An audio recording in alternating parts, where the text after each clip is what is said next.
Illumination वाले तीसरे भाग में आज हम आपको कुछ प्रॉब्लम बताएंगे, जिसमें जैसे फ्लोरोसेंट ट्यूब में उत्पन्न होने वाले दोष। तो फ्लोरोसेंट ट्यूब में कौन कौन से दोष फॉल्ट पैदा होते हो और उनको किस प्रकार से आप निवारण कर सकते हो। देखिए, पहला दोष है आपका स्विच ऑन करने पर ट्यूब का प्रकाश नहीं होता है। तो इसका कारण क्या क्या हो सकते हैं कारण। तो एक तो पहला कारण है सप्लाई बंद हो सकती है। दूसरा है फिलामेंट ओपन हो सकता है, कहीं से फिलामेंट टूटा होगा।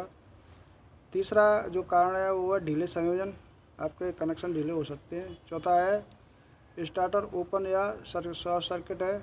और पाँचवा है चॉक ओपन हो सकता है। इनको चेक करने के तरीके देखिए। सप्लाई अगर नहीं है तो सप्लाई को चेक करेंगे आप पहले। फिलामेंट में ओपन है तो सीरीज टेस्टिंग बोर्ड की सहायता से फिलामेंट को टेस्ट करेंगे। और अगर कनेक्शन ढीले तो उनको जांच करके उनको ठीक करेंगे। और चौथा है तुम्हारा, अगर स्टार्टर में ओपन सर्किट है तो स्टार्टर को आप चेंज कर देंगे। और अगर चॉक में ओपन है तो आप चॉक को भी बदल देंगे।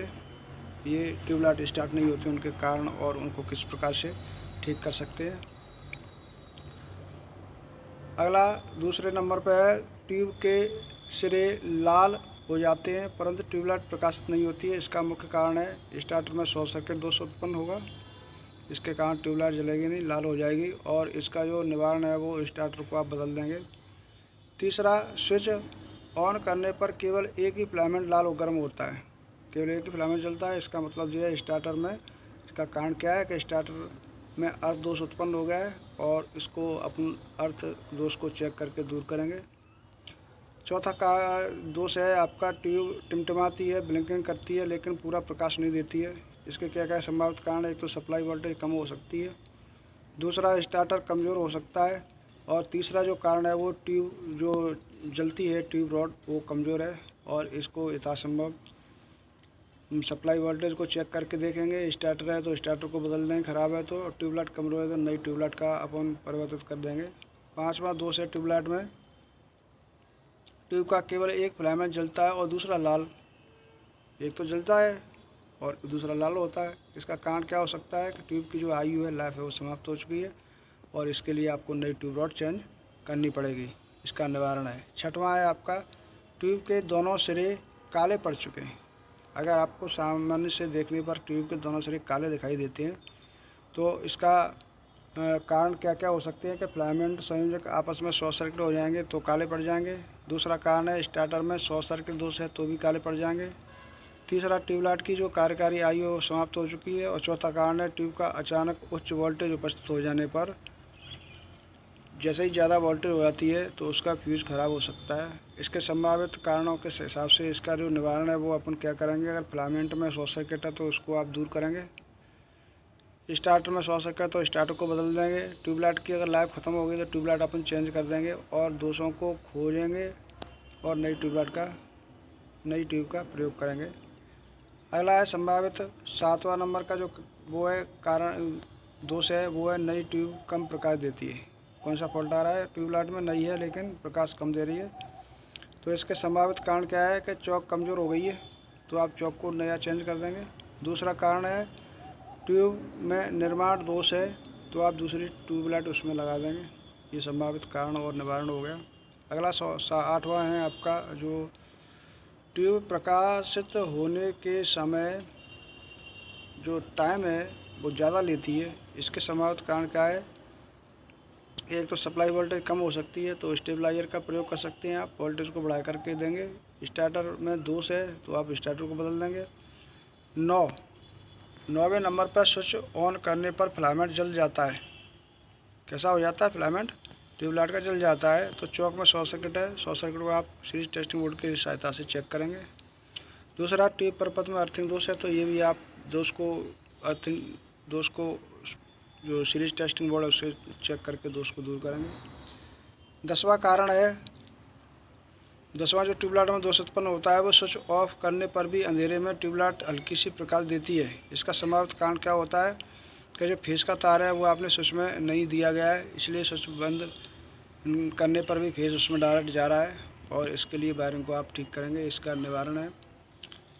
अगला दोष है कि ट्यूबलाइट को जलाते ही उसमें हमिंग एक आवाज़ होती है, गूं गूं गूं की आवाज़ आती है हमिंग की। उसके लिए आपकी जो सादा वाली चौक है जिसमें लेमिनेटेड कोर का प्रयोग किया जाता है वो ढीले हो चुके हैं और इसको दोष को दूर करने के लिए चौक को पुनः कसें और दोष को देख करके उसको ठीक करें। 12वां अगला जो संभावित दोष है वो नई ट्यूब कुछ ही दिनों बाद कमज़ोर हो जाती है। नई ट्यूबलाइट लेके आए और कुछ दिन बाद उसका प्रकाश कमज़ोर हो गया, तो इसका मुख्य कारण पहला है चौक कमज़ोर है तो अपन चौक को चेंज कर देंगे। दूसरा कारण होता है इसका सप्लाई वोल्टेज आमतौर पर कम रहती है, तो आप सप्लाई वोल्टेज का ध्यान रखेंगे और स्टेबलाइजर से संभावित है उसको ठीक करेंगे। अगला अपना टॉपिक है, ये विशेष प्रकार की फ्लोरोसेंट ट्यूब प्रयोग की जाती हैं। सामान्य जो ट्यूबलाइट होती है वो जलने में अपना 5 से 10 सेकंड का समय लेती है, अतः फ्लोरोसेंट ट्यूब के इस दोष को क्षतिपूर्वक हेतु कुछ विशेष प्रकार की ट्यूबलाइटों का निर्माण किया गया जो तुरंत ही जैसे स्विच ऑन करेंगे रैपिडली स्टार्ट हो जाती है। तो इसमें रैपिड स्टार्ट फ्लोरोसेंट ट्यूब है।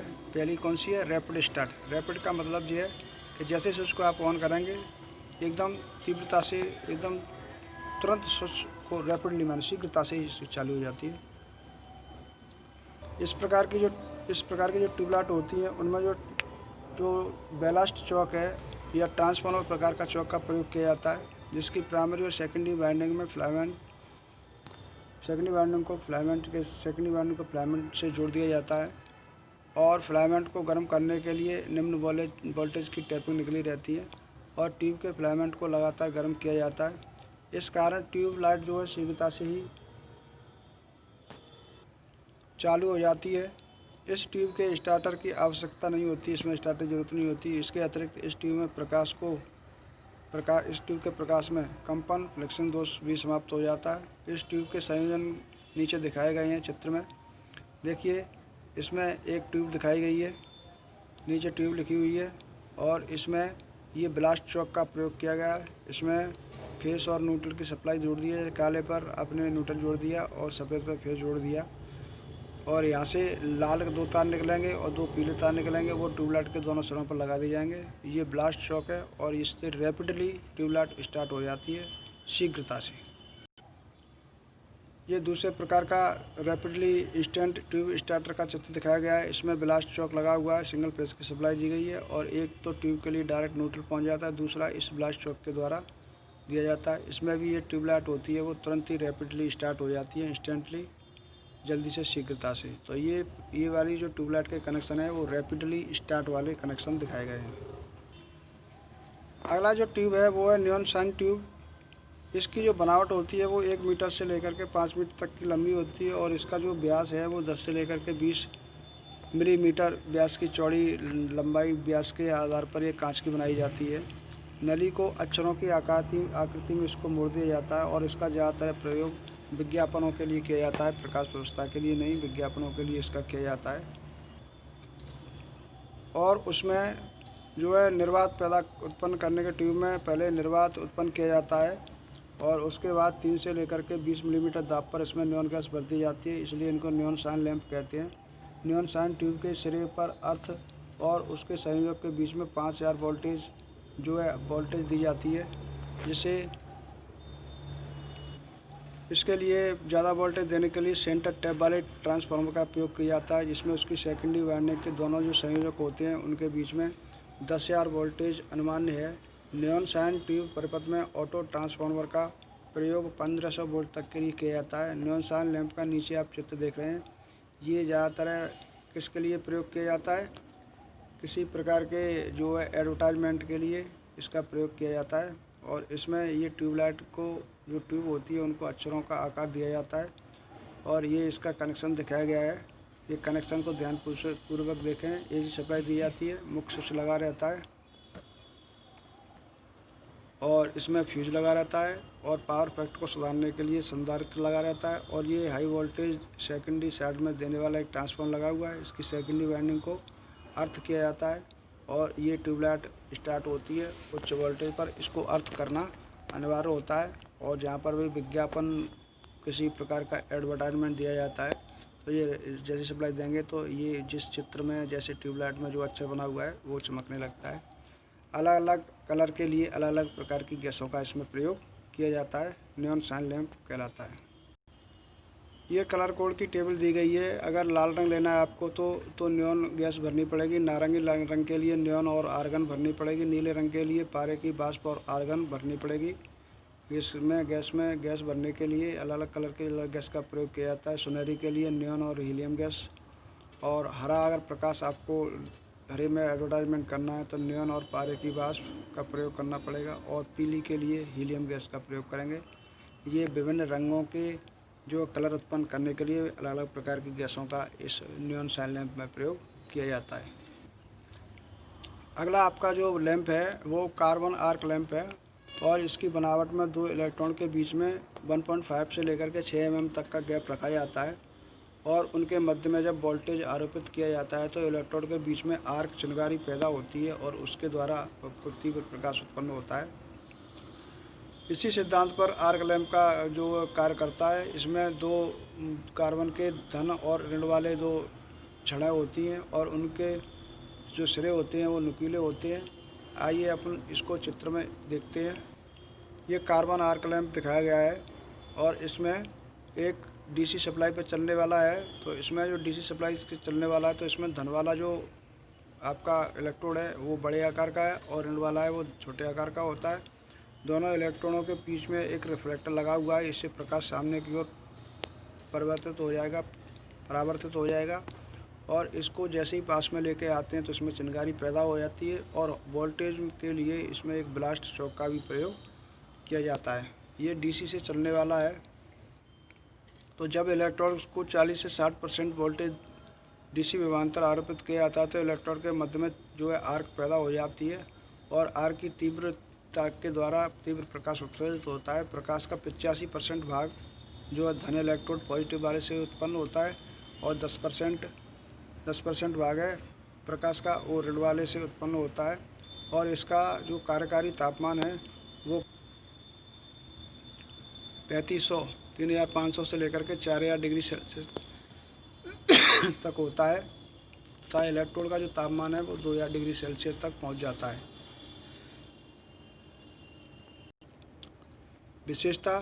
इसकी विशेषता में देखिए, ये 20 ल्यूमेन प्रति वाट का प्रकाश उत्पन्न करता है और इसका जो प्रयोग होता है वो सिनेमा प्रोजेक्टर में और सर्च लाइट में इसका ज़्यादातर प्रयोग किया जाता है।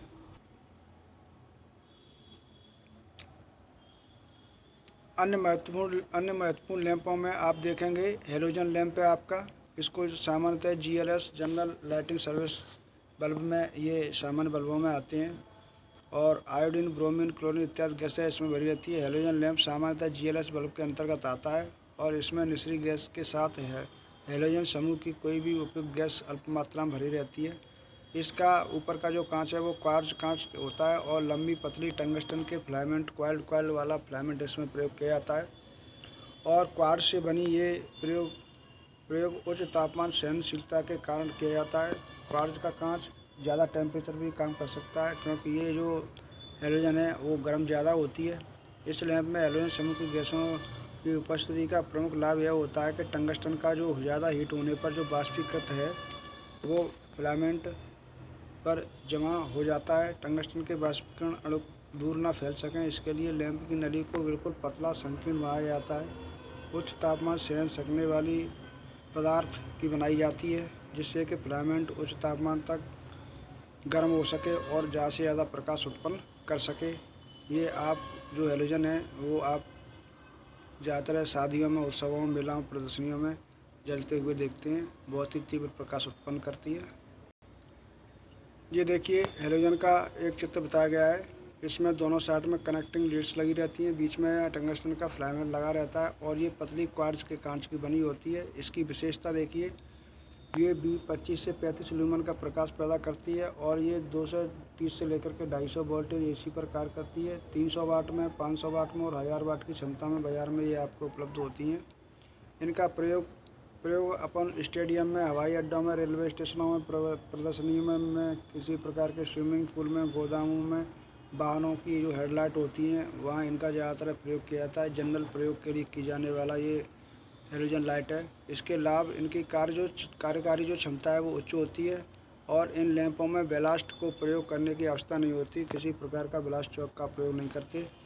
इसकी हानि ये ज़्यादा ऊष्मा पैदा करती हैं, गर्मी ज़्यादा पैदा करती हैं और इस लैंप में प्रकाश का स्तर जो एलईडी की तुलना में कम होता है। प्रकाश एलईडी की तुलना में ये कम देती है। ये इसकी हानियाँ हैं।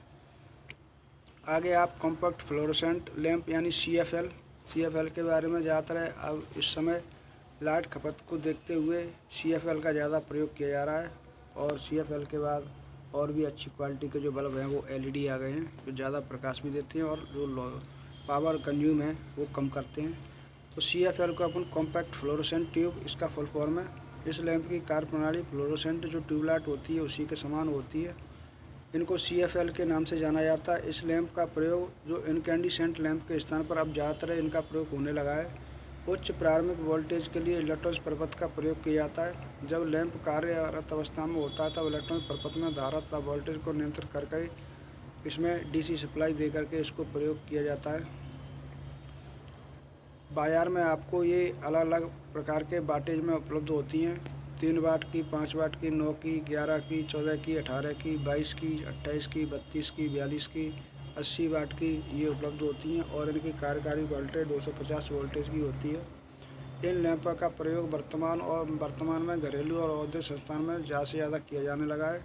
इनके लाभ में अगर देखा जाए तो इनकी जो इनकैंडिसेंट लैंपों की तुलना में जो सीएफएल होती है वो 8 से 10 गुना ज़्यादा प्रकाश उत्पन्न करती हैं और ये 18 वाट 250 वोल्ट एसी का सीएफएल 100 वाट के बल्ब के बराबर ये प्रकाश देता है। इसका मुख्य लाभ है। दूसरा लाभ सीएफएल लैंप इनकैंडिसेंट लैंप की तुलना में कितना 50 से लेकर के 80% तक का ऊर्जा का जो व्यय होता है वो कम करता है। और तीसरा लाभ है ये लैंप वातावरण पर कोई विपरीत साइड इफेक्ट प्रभाव नहीं डालता है। और इसकी हानियाँ देखिए। हानियाँ इसकी ये हैं कि लैंप तापमान के प्रति संवेदनशील होते हैं और दूसरा इन लैंपों की कीमत इनकैंडिसेंट लैंपों से अधिक होती है। इनकी कीमत कैसी होती है? ज़्यादा। आगे देखिए अपन बता रहे हैं एलईडी लाइट एमिटिंग डायोड। इनको एलईडी बोलते हैं। इनका फुल फॉर्म है लाइट एमिटिंग डायोड। वर्तमान समय में halogen lamp, sodium vapour lamp आदि के जो स्थान पर एलईडी का प्रयोग किया जाने लगा है। ये 15 वाट से लेकर के 350 वाट तक की रेंज में बाज़ार में उपलब्ध होते हैं। इनकी जो प्रचालन वोल्टेज होती है वो 250 वोल्टेज ही रखी जाती है। इनके अंदर रेक्टिफायर परपथ लगा रहता है जो डीसी आपूर्ति एलईडी को प्रदान करता है। एसी को डीसी में बदल करके ये लैंप डीसी से चलते हैं। इन लैंपों की दीवार, छत एवं खंभे इत्यादि पर स्थापित आप कर सकते हैं। इनकी विशेषताओं में इनकी जो आयु होती है वो 5000 घंटे होती है और इनका जो शक्ति गुणांक होता है 0.95 होता है, यानी ये बहुत ही कम कंजप्शन बिजली का खर्चा देते हैं और इसका जो शक्ति गुणांक है वो भी अच्छा होता है। इनका प्रयोग ज़्यादातर कार्यशालाओं में, उद्योगशाला में, जो उद्यान, पार्क, स्टेडियम, सुरंग, बस स्टैंड, रेलवे स्टेशन, हवाई अड्डे, अस्पताल, मेट्रो, हॉल, पेट्रोल पंप आदि पे इनका ज़्यादातर प्रयोग किया जाता है। यानी सभी जगह इनका प्रयोग होने लगा है। इनकैंडिसेंट लैंपों की जगह इनका ही प्रयोग हो रहा है। इसके लाभ में देखिए ये जो ऊर्जा खपत होती है वो बहुत कम करते हैं।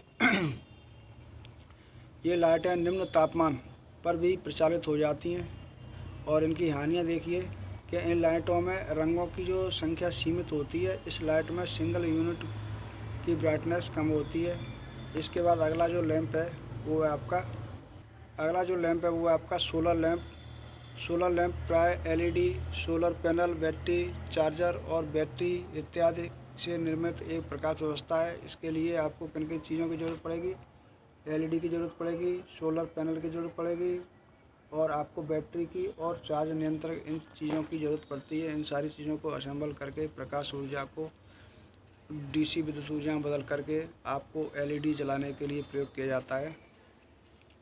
यह एक आउटडोर लैंप होता है। उत्तम प्रदीप्ति क्षमता एवं अधिक जीवन काल इत्यादि इसकी मुख्य विशेषता है। डीसी चार्ज नियंत्रण के कंट्रोल के अंतर्गत असंपर्क कंट्रोल स्वचालित रूप से अंधेरे में लाइट को ऑन कर देता है। एक दिन के प्रकाश में लाइट को ऑफ कर देता है। यानी ये रात में ऑटोमेटिक तो स्विच ऑन करके लाइट को जला देता है और दिन में ऑफ कर देता है, रात में जला देता है। कभी कभी लाइट की स्वचालित ऑटोमेटिक रूप से ऑन ऑफ करने के लिए टाइम को भी सेट आप इसमें कर सकते हैं। टाइम सेट करके आप उस हिसाब से भी इन लैंपों को जला सकते हैं। इसके अंतर्गत solar panel, post walkways light व अन्य प्रकार की लाइटें आती हैं। शादी पार्टी समारोह में जलती बिजली लड़ियाँ, जलते बुझते बल्बों को चलाने के लिए हम ड्रम स्विच या इसको दूसरे नाम फ्लैशर देते हैं, उसका प्रयोग करते हैं। ये देखिए एक ड्रम स्विच को चित्र में दिखाया गया है। इसमें देखिए विभिन्न बल्बों को किस प्रकार से आपको चलाना बुझाना है, उसके लिए ये बनाया गया संरचना। एक स्टैंड पर एक ड्रम बेलनाकार लगा दिया जाता है और उस पर विभिन्न प्रकार की पत्तियां लगा दी जाती हैं और उसको किसी छोटी मोटर के द्वारा सप्लाई दे करके घुमाया जाता है और इसमें एक फेज सप्लाई जोड़ दी जाती है। और नीचे देखिए सर्किट को अलग अलग प्रकार के बल्ब दिखाए गए हैं, L1, L2, L3, L4, L5। इन बल्बों को किस क्रम में आपको जलाना है सीक्वेंस के हिसाब से, वो जा कर के 1, 2, 3 ये ड्रम फ्लैशर पर लगाया गया कनेक्शन है। इसके द्वारा अपन बल्बों को एक क्रम में, जैसे आपने देखा होगा शादी पार्टियों में दूल्हा या बारात जाती है तो उसके पीछे किस प्रकार से रनिंग लाइट चलती है, वो इसी फ्लैशर के द्वारा कंट्रोल की जाती है, नियंत्रित की जाती है। और ये जलती बुझती लड़ियों के रूप में जगमगाहट और आपकी जो साज सज्जा होती है उसके लिए प्रयोग किया जाता है। इसको ड्रम फ्लैशर, ड्रम स्विच या फ्लैशर कहते हैं। ये पूरी उसकी असेंबली बना करके दी है। इसमें मोटर होती है, मोटर के साथ एक ड्रम फ्लैशर कपल्ड होता है, मोटर चलती है, वो फ्लैशर चलता है और वो विभिन्न सर्किटों को स्विचिंग युक्ति का काम करता है। अब अलग अलग प्रकार के सर्किटों को, लाइनों को जो बल्ब होल्डर की लगी हुई हैं उनको क्रम वाइज ऑन और ऑफ करता है। जिस क्रम में आप इसको जोड़ोगे उस हिसाब से ये चलने लगेगी। तो ये आपका इल्यूमिनेशन चैप्टर ख़त्म हो गया और इस चैप्टर को भी आप बुक में से थोड़ा थोड़ा ध्यान से देखेंगे। इसमें से काफ़ी अधिक क्वेश्चन आएंगे, तो ध्यानपूर्वक सुनें, देखें, पढ़ें और अभ्यास करें। धन्यवाद।